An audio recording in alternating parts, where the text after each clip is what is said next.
Hai para pecinta film, pernah nggak kalian membayangkan apa jadinya jika terdapat sebuah mesin waktu yang dapat menghubungkan antara masa lalu dan masa depan? Dan inilah kisah yang akan kita bahas dalam series yang berjudul Dark. Mungkin sebagian dari kalian sudah tak asing dengan series ini. Series Dark sendiri terkenal dengan ceritanya yang cukup rumit dan juga membingungkan. Namun, kerumitan inilah yang nantinya akan membuat jalan ceritanya menjadi seru. Bahkan, bagi saya sendiri, series ini bagaikan kita menyusun sebuah puzzle tentang sesuatu. Apabila kita berhasil menyusunnya, maka kita akan tahu apa maksud dari puzzle tersebut. Begitupun dengan series ini.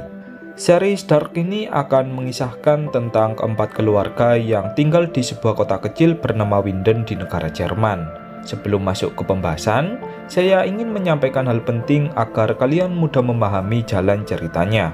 Setelah saya menonton series ini, salah satu hal penting agar kalian memahami alurnya, yaitu dengan menghafal nama tokoh di setiap keluarga. Maka dari itu, saya menyarankan kepada kalian agar kalian menghafal nama-nama tokoh yang sudah saya upload di tab komunitas. Baiklah, tanpa berlama-lama, langsung saja kita masuk ke pembahasannya.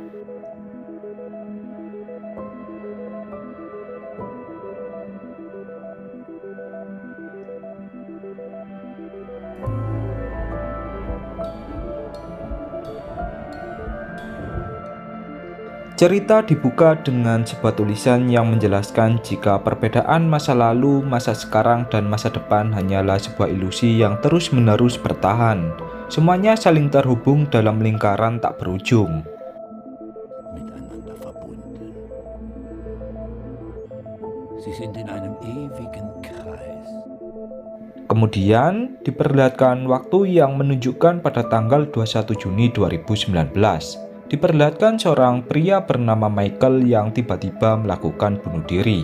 Michael meninggalkan sebuah surat di mejanya yang bertuliskan bahwa jangan dibuka sebelum tanggal 4 November jam 10 malam lebih 13 menit. Beberapa bulan kemudian, diperlihatkan seorang pria bernama Jonas yang terbangun dari tidurnya. Jonas merupakan anak dari Michael yang bunuh diri sebelumnya. Saat Jonas akan pergi ke suatu tempat, dia mencoba memanggil ibunya, akan tetapi tak ada respon sedikit pun. Ternyata, ibu dari Jonas yang bernama Hannah sedang berselingkuh dengan seorang pria bernama Ulrich. Hannah dan Ulrich telah menjalin hubungan secara diam-diam semenjak Michael meninggal.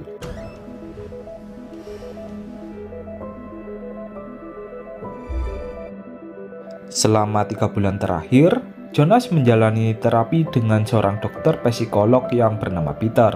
Jonas melakukan hal ini sebab dia sering mengalami mimpi buruk setelah meninggalnya sang ayah.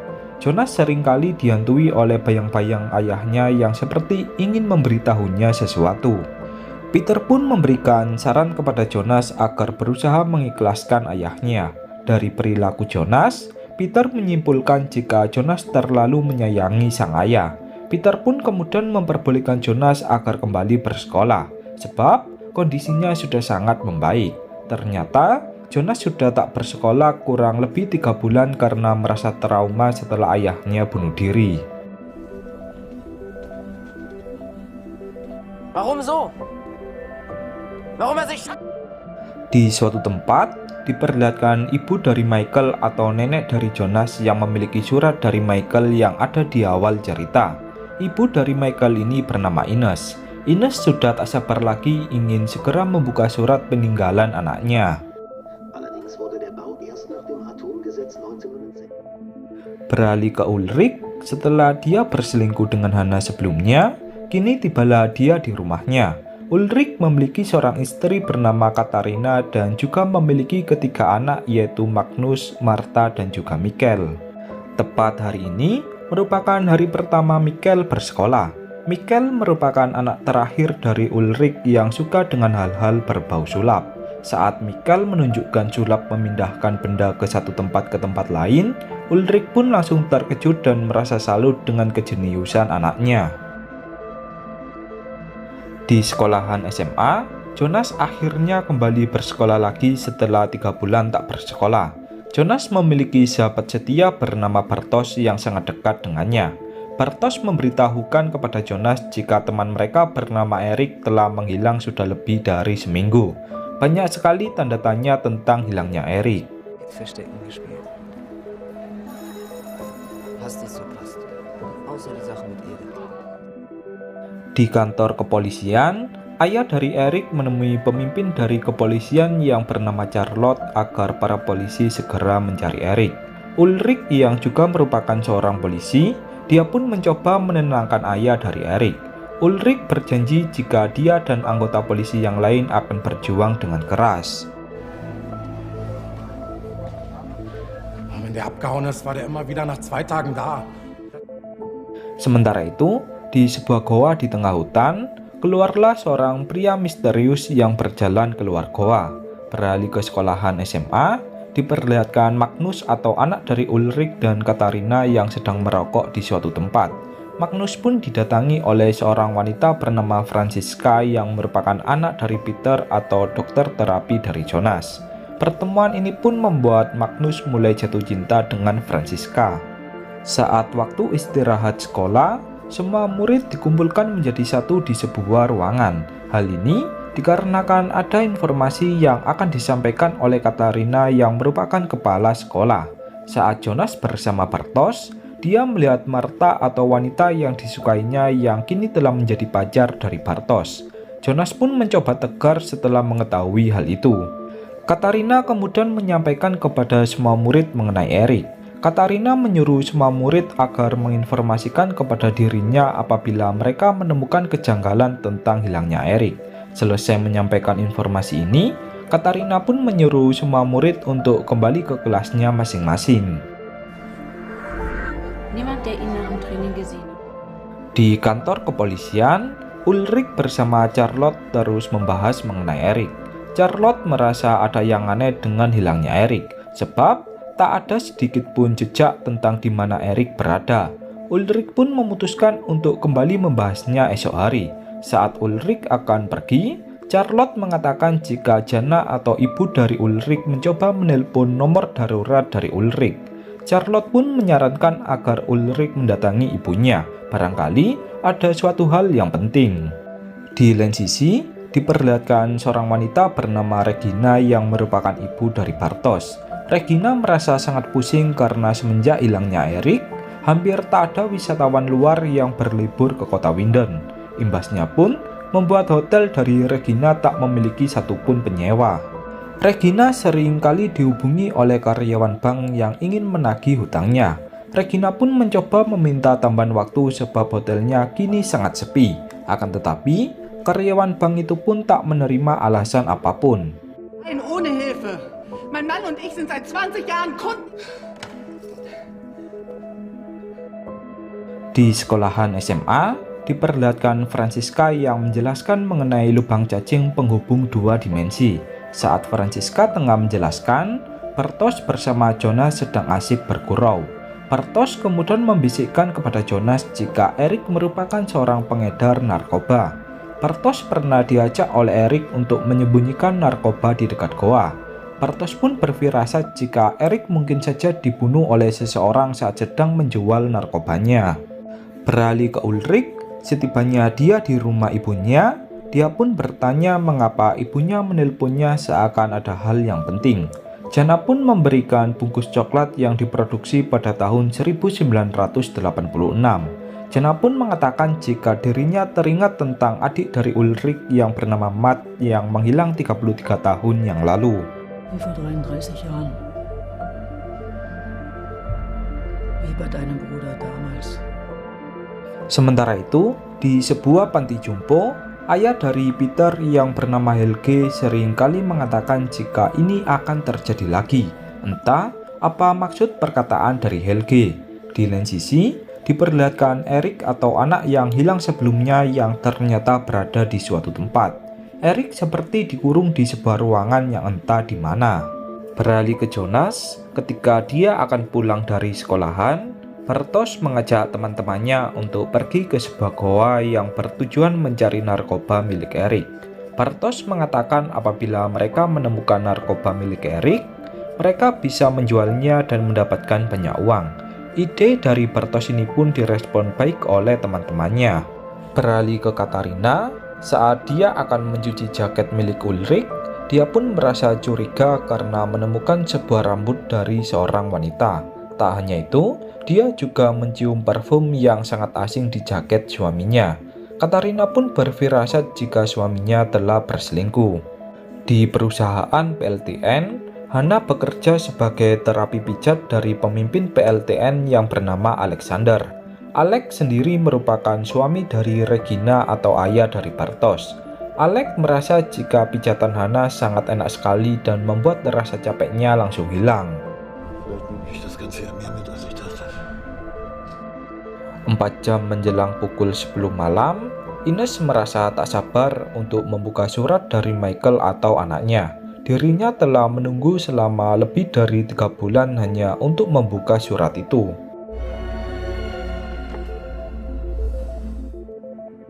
Ketika malam hari, Jonas memutuskan untuk ikut ke sebuah goa yang dibicarakan Bartosz sebelumnya.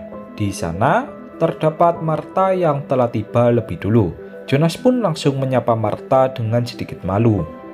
Tanpa diduga, Martha meminta maaf kepada Jonas karena telah menjadi pacar dari Bartosz. Martha mengatakan jika dia sebenarnya menyukai Jonas. Dengan tegar, Jonas pun menjawab jika hal ini tak menjadi masalah baginya. Mendengar jawaban Jonas, Martha seperti merasakan deja vu. Deja vu sendiri merupakan peristiwa yang seakan pernah dialami di masa lalu. Beberapa saat kemudian, tibalah Magnus bersama Bartosz dari suatu arah. Magnus mengajak Mikkel atau adiknya karena pembantu mereka yang sedang pulang kampung, sehingga tak ada yang menjaga Mikkel di dalam rumah. Sementara itu, di sekolahan SMA, semua wali murid dikumpulkan menjadi satu untuk dimintai keterangan mengenai hilangnya Erik. Charlotte yang memimpin acara itu, dia pun menyuruh semua orang agar memberitahunya jika mereka menemukan informasi mengenai Erik. Kembali ke Jonas, mereka semua pun membahas mengenai Erik yang masih belum ditemukan. Bartosz berfirasat jika Erik mungkin saja telah tewas. Jasadnya bisa jadi dikubur di sebuah tempat. Wenn Erik nicht mehr lebt, selbst wenn er tot ist, will man doch gefunden werden. Di sekolahan SMA, ketika Katarina sedang menjelaskan mengenai terakhir kali melihat Erik, tiba-tiba datanglah Helge yang mengatakan jika ini akan terjadi lagi. Semua orang yang melihatnya pun dibuat bingung dengan perilaku dari Helge. Charlotte yang melihat perilaku ayam mertuanya, dia pun langsung membawa Helge untuk pergi dari sana. Kini, waktu telah menunjukkan pukul 10 malam. Ines terus memandangi jam dan tak sabar untuk segera membuka surat dari Michael. Beralih ke Jonas, dia bersama teman-temannya pun hampir tiba di depan goa yang dibicarakan oleh Bartosz. Ketika waktu telah menunjukkan pukul 10 malam lebih 13 menit, Ines pun langsung membuka surat peninggalan anaknya. Setelah Ines membaca surat itu, dia pun langsung menangis dan bersedih karena isi di dalam surat tersebut. Di depan goa, ketika Bartosz mencari narkoba yang disembunyikan Erik, tiba-tiba muncullah Franziska yang mengambil narkoba itu lebih dulu. Bartosz pun langsung memarahi Franziska dan bertanya mengapa dia berada di tempat ini. Franziska pun menjelaskan jika dia mendengar perkataan Bartosz sebelumnya mengenai narkoba milik Erik yang berada di dalam goa. Dari dalam goa, tiba-tiba terdengar suara aneh yang membuat senter mereka pun langsung mati seketika. Merasa jika ada sesuatu yang menakutkan di dalam goa, mereka pun langsung berlari dari sana. Jonas yang berlari bersama Mikkel, dia pun kehilangan Mikkel setelah terjatuh karena tersandung. Mengira jika Mikkel telah lari lebih dulu, Jonas pun langsung menyusul teman-temannya. Akan tetapi, ketika mereka semua sudah berkumpul, ternyata Mikkel tak ada di sana. Mereka semua pun langsung mencari Mikkel di depan goa. Namun, Mikkel sudah tak ada di sana. Magnus pun langsung menelpon ayahnya dan mengatakan jika Mikkel menghilang di depan goa. Beberapa saat kemudian, datanglah pasukan polisi yang membawa orang tua dari masing-masing orang. Ulrich yang panik karena hilangnya sang anak, dia pun mencoba mencari Mikkel sendirian ke sekitar goa.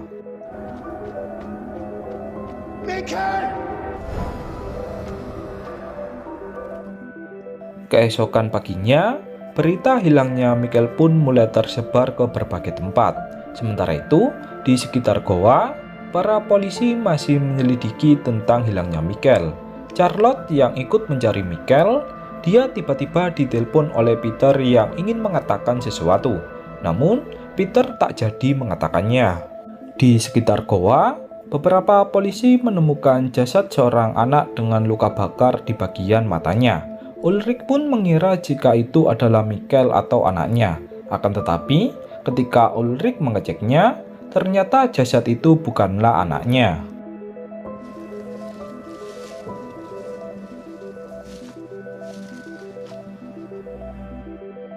Di lain sisi, diperlihatkan Eric yang berada di sebuah ruangan dan diikat oleh seseorang di sebuah kursi dengan beberapa mesin yang sangat aneh. Orang itu bagaikan ingin menjadikan Eric sebagai eksperimen yang entah apa.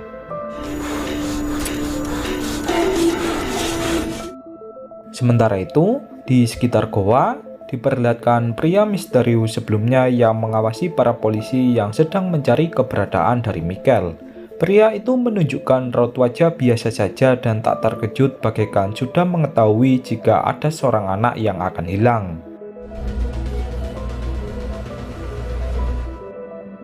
Beralih ke Jonas, lagi dan lagi Jonas mengalami mimpi buruk. Jonas pun kembali bermimpi melihat ayahnya yang seakan ingin memberitahunya sesuatu. Di rumah sakit, seorang anak yang memiliki luka bakar di sekitar mata pun sedang diperiksa oleh seorang dokter. Seorang dokter itu pun menjelaskan kepada Charlotte jika anak itu memiliki kerusakan pada telinga di bagian dalam. Die kann sich verirren, zum Beispiel wenn der Körper rotiert. Beralih ke Ulrich, diperlihatkan Ulrich yang memasuki goa untuk mencari anaknya. Ulrich sangat yakin sekali jika anaknya tersesat di dalam goa. Setelah Ulrich memasuki goa cukup dalam, dia menemukan sebuah pintu aneh yang memiliki simbol peringatan mengenai radiasi.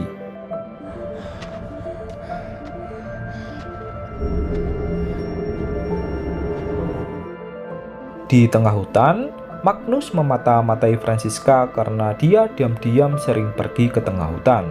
Magnus pun menuduh Franziska jika dia ada hubungannya mengenai hilangnya adiknya.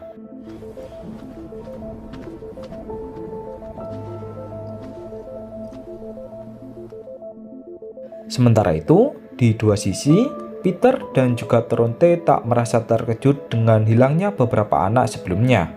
Mereka berdua seakan menyembunyikan sesuatu yang tak diketahui oleh semua orang. Jana atau istri dari Tronte, dia pun merasa curiga setelah melihat baju milik Tronte yang memiliki bercak darah.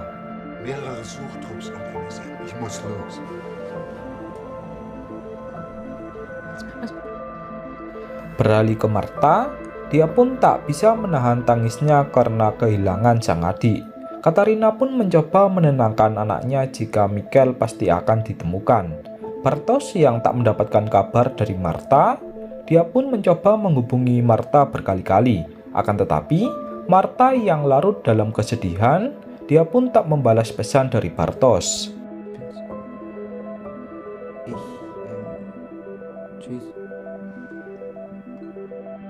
Di kantor polisi, Charlotte mencoba mengidentifikasi seorang mayat yang mereka temukan di sekitar goa. Mayat itu seperti anak yang berasal dari tahun 1986. Lebih anehnya lagi, walaupun berita penemuan mayat ini sudah tersebar luas, tak ada satupun keluarga dari mayat itu yang menghubungi kantor polisi. Dari pintu masuk, datanglah Ulrich yang meminta surat penggeledahan terhadap perusahaan PLTN. Ulrich menjelaskan kepada Charlotte jika dia menemukan ruangan aneh di dalam goa. Ulrich pun berfirasat jika Mikkel mungkin saja berada di sana. Ruangan itu juga terhubung dengan perusahaan PLTN. Charlotte pun tak bisa menuruti keinginan dari Ulrich, sebab PLTN memiliki keamanan yang sangat ketat. Di kantor PLTN, Alex memanggil ayah dari Eric untuk melakukan tugas sesuatu. Alex seperti menyembunyikan sesuatu di perusahaan PLTN-nya. Alex pun menyuruh ayah dari Eric untuk melakukan tugas malam ini.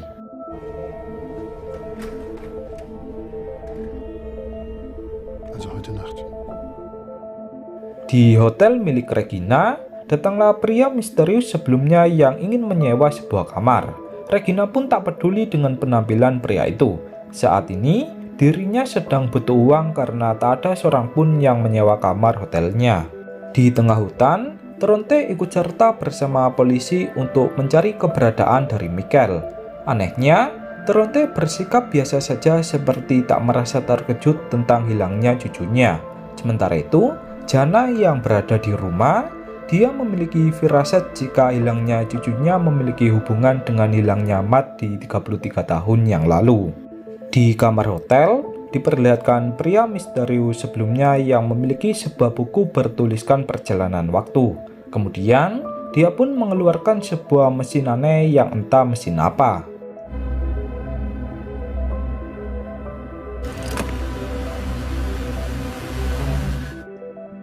Ulrich yang berada di jalanan, dia tak bisa berhenti berpikir mengenai Michael.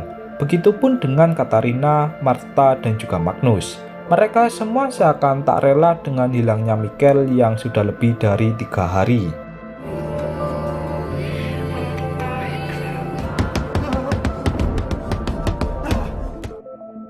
Sementara itu, Jonas yang sedang bersantai di sebuah ruangan, dia pun menemukan sebuah peta yang cukup aneh. Peta itu menunjukkan sebuah jalan yang ada di dalam goa.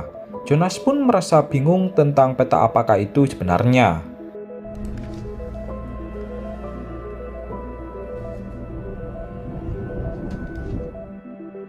Di depan kantor PLTN, Ulrich memohon kepada Alex agar dia diizinkan untuk mencari Michael di kawasan PLTN-nya. Akan tetapi, Alex tak mengizinkan Ulrich untuk melakukan hal itu. Dengan rasa kecewa, Ulrich pun langsung membentak Alex dan mengatakan jika dia akan mengajukan surat penggeledahan terhadap PLTN. Saat Ulrich kembali ke kantor polisi, terdapat Hannah yang sedang menunggunya. Ulrich pun langsung membawa Hannah ke sebuah ruangan dan menyuruhnya agar tak menemuinya lagi. Ulrich memohon kepada Hannah agar tak mengganggunya sebelum Michael ditemukan.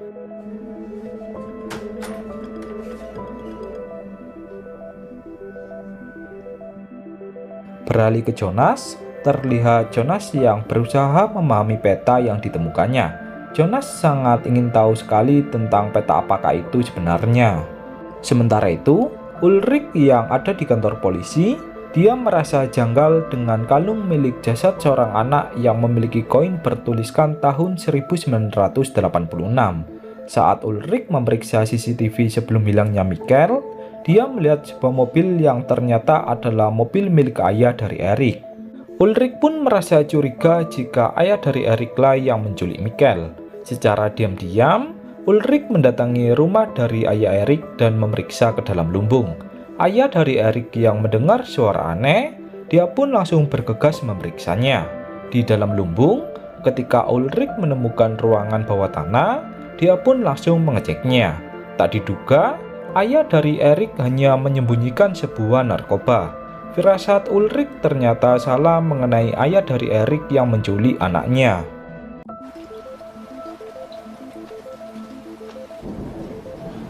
Wir haben das zusammen gemacht. Ulrich pun kemudian memutuskan untuk kembali pulang ke rumahnya.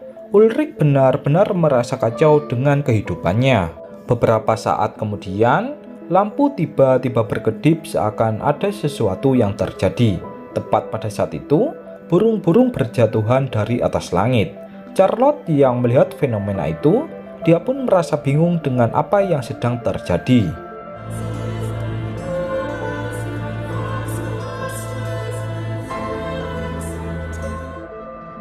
Di dalam hotel, pria misterius sebelumnya menempelkan koran hilangnya Michael di sebuah dinding. Di koran itu tertulis kata di mana Michael berada. Pria itu pun langsung mengganti kata di mana menjadi kapan. Entah apa maksud dari pria ini. Di lain sisi, kita diperlihatkan Michael yang keluar dari goa. Dengan rasa takut, Michael pun bergegas untuk pulang. Anehnya, Michael melihat sekelilingnya yang sangat kuno. Saat Michael memasuki rumahnya, dia malah melihat pria asing yang tak pernah dia lihat. Pria itu pun kemudian dipanggil oleh pacarnya dengan nama Ulrich. Ulrich pun menjawab panggilan itu dengan kalimat agar Katarina menunggunya. Hal ini pun langsung membuat Michael merasa terkejut, sebab Ulrich dan Katarina adalah orang tuanya. Di sebuah koran, Michael melihat sebuah tanggal jika saat ini adalah tahun 1986, dan kemudian part yang pertama pun berakhir.